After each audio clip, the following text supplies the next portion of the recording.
Welcome back, everybody. You are watching the Now Morning Show on a marvelous Monday morning. Now, we're going to be speaking on the topic of disaster preparedness, and we are keeping up with the Digicel Foundation and all the wonderful work that they've been doing through partnerships as well. So this morning, I'm going to be chatting with Natalie Ann Silva of the Digicel Foundation. She is the project officer, and I'll also be speaking with Geraldine Roberts, who is the principal of Serval Sunshine Hill. Good morning and welcome. Good morning. Morning. Thank you for joining us this morning. So, Digicel Foundation has been doing wonderful work over quite a period of time, and you have done a lot of this work through partnerships such as this one with Serval. Natalie, tell us about this partnership with Serval. Sure. Okay. First, let me tell you about the whole thing to lead up to that partnership. Now, Preparing You is a disaster management and emergency evacuation program for persons with special needs. So back in 2016, the foundation collaborated with ODPM to implement disaster risk reduction interventions, and that was initially funded by UNDP Global Environment Facility. Then in 2018, we partnered with IDB to go into further reach a larger group of special needs schools. And that is where the Serval Sunshine School came into being. Now, we've been working with Serval quite a while. We've done Centers of Excellence projects with them. And that Centers of Excellence project was actually enhancing and doing infrastructural upgrades at the school, much needed upgrades. And then this year, one of the beneficiary schools again would be Serval Special Needs Schools. And they were selected based on their assessments that Fire Services plus ourselves would have done to see the needs of the schools in terms of both the training and the infrastructural upgrades. Yeah. And Geraldine, I'd like you to chime in here a little bit. Tell us about some of the work that Serval does. Well, everyone knows that Serval is an NGO, and we educate a lot of young people. We have high tech, which deals with the technology. We also have skills such as construction.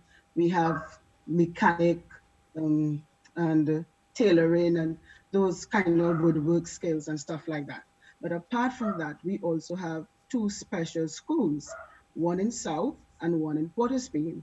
So that category of people, we cater for children with Down syndrome, who are autistic, slow learners, and stuff like that. All right. So Serval has a wide spectrum. They cater for a wide spectrum of the society. And many of our young people come from those who are struggling economically and stuff like that. So Serval is there to give them that support that they need.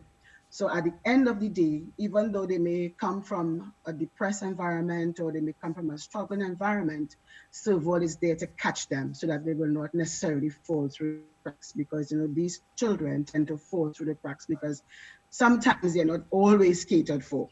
All right, and Serval does that. Right. So that's what we are here for. And now not now, but for quite some time, there's been a partnership between the Digicel Foundation and Serval, and now we're speaking on the topic of disaster preparedness. I understand there were some workshops. Tell us a little bit about it, Natalie. Okay.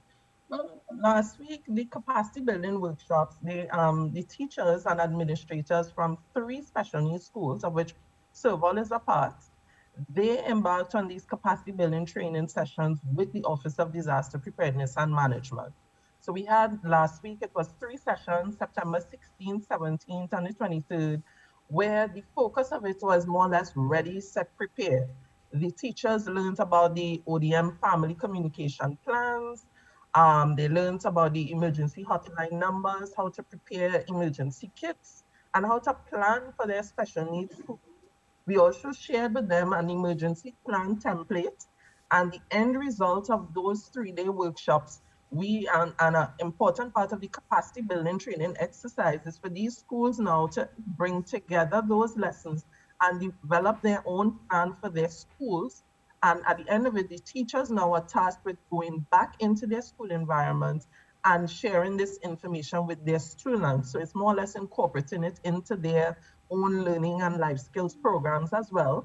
And then added on to this, well, Digicel also created some videos. 3 years ago, we created these videos starring special needs children, all on disaster preparedness, earthquake preparation, And this year, earlier this year, the last time I was on your show, we launched a Masters of Prep app. So this was also shared with the teachers in these sessions to see how they can incorporate the game itself into preparing their students for disasters. So Ms. Roberts was a part of those 3 sessions along with 3 other schools. That would have been Strategic Learning and Educational Center in Trin City, Right. each one also in Beetham, and Palmera's Learning Center in St. James. I want to bring in Geraldine to find out what the outcome was for Serval in this venture. Well, one of the things we want to do, and we have to still meet to discuss it, is how to implement what we have into our lesson plans.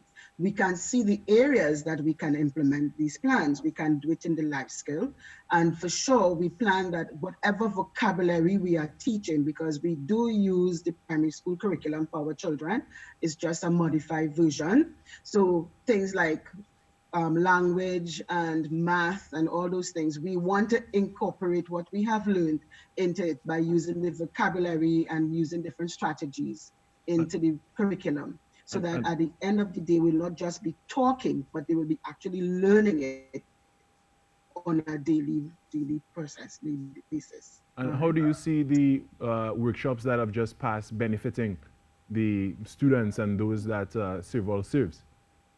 Well, for us, when we implement, it will give us the strategies that we need for an emergency. Because right now, because of where we are, I'm talking about specifically special school, where we are on Sunshine Hill, as we were discussing in the meetings, in the training session.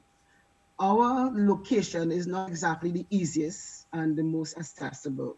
We can be accessed, yes, but you have to get specific directions, and because we are within a community, as I was saying, Natalie, our people, the people in the neighborhood, our neighbors, they must become part of our assistance, because if an emergency occurs there, our children we will have to call the neighbors to help us because of our location, 1, and 2, because we are not so easily accessible by vehicles such as big trucks like fire services and ambulance and stuff like that.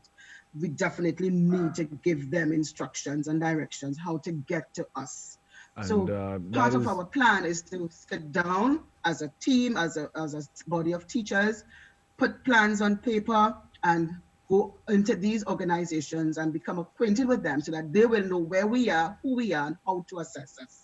So we are still in the process of establishing that kind of relationship. Wonderful. And we are going to keep up with Serval and with the Digicel Foundation to continue keeping abreast of the wonderful work that is continually being done by both entities. And I want to thank you so much for joining us this morning, Natalie Ann De Silva of Digicel Foundation, and she's the project officer. And I want to thank you as well, Geraldine Roberts, principal of Serval Sunshine Hill. Thank you for joining us this morning, and we wish you the very best going forward.